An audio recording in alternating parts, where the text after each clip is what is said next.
ವಿಜಯಪುರ ಜಿಲ್ಲೆಯ ಭೀಮಾ ತೀರದಲ್ಲಿ ಮತ್ತೆ ನೆತ್ತರು ಹರಿದಿದೆ. ಜಮೀನು ವಿವಾದದ ಕಿಡಿ. ಬರೋಬ್ಬರಿ 6 ಜೀವಗಳನ್ನು ನರಬಲಿ ಪಡೆದಿದೆ. ಚಡಚಣ ತಾಲೂಕಿನ ಗೋವಿಂದಪುರ ಗ್ರಾಮದಲ್ಲಿ ನಡುಕ ಹುಟ್ಟಿಸುವ ಭೀಕರ ಹತ್ಯಾಕಾಂಡ ನಡೆದಿದ್ದು ಇಡೀ ಜಿಲ್ಲೆಯೇ ತಲ್ಲಣಗೊಂಡಿದೆ. ಹಳೆ ವೈಷಮ್ಯದ ಹಿನ್ನೆಲೆಯಲ್ಲಿ ದುಷ್ಕರ್ಮಿಗಳು 6 ಜನರನ್ನು ಮೊದಲು ಗುಂಡಿಕ್ಕಿ ಆ ಬಳಿಕ ಮಚ್ಚಿನಿಂದ ಮನಬಂದಂತೆ ಕೊಚ್ಚಿ ಕ್ರೂರವಾಗಿ ಕೊಲೆ ಮಾಡಿದ್ದಾರೆ. ಈ ರಕ್ತಚರಿತ್ರೆ ಭೀಮಾ ತೀರದ ಜನರಲ್ಲಿ ಮತ್ತೊಮ್ಮೆ ಆತಂಕದ ನೆರಳು ಮೂಡಿಸಿದೆ.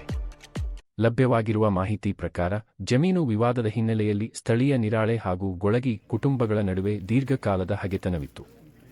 ಇದೇ ದ್ವೇಷದ ಹಿನ್ನೆಲೆಯಲ್ಲಿ ಗೊಳಗಿ ಕುಟುಂಬದವರು ಏಕಾಏಕಿ ಫೈರಿಂಗ್ ನಡೆಸಿ ಈ ಘೋರ ಕೃತ್ಯ ಎಸಗಿದ್ದಾರೆ ಎಂಬ ಗಂಭೀರ ಆರೋಪ ಕೇಳಿಬಂದಿದೆ.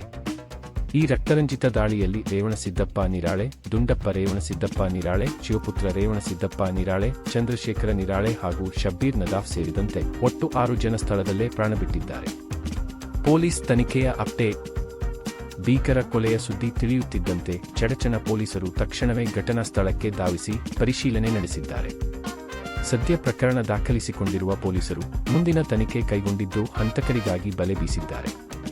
ಭೀಮಾ ತೀರದಲ್ಲಿ ನಡೆದಿರುವ ಈ ಭೀಕರ ಹತ್ಯಾಕಾಂಡ ಜಿಲ್ಲೆಯಾದ್ಯಂತ ತೀವ್ರ ಸಂಚಲನ ಮೂಡಿಸಿದೆ. ಕ್ಷಣ ಕ್ಷಣದ ಮಾಹಿತಿಗಾಗಿ ನೋಡ್ತಾ ಇರಿ Vijayapura voice digital. Vijayapura voice digital.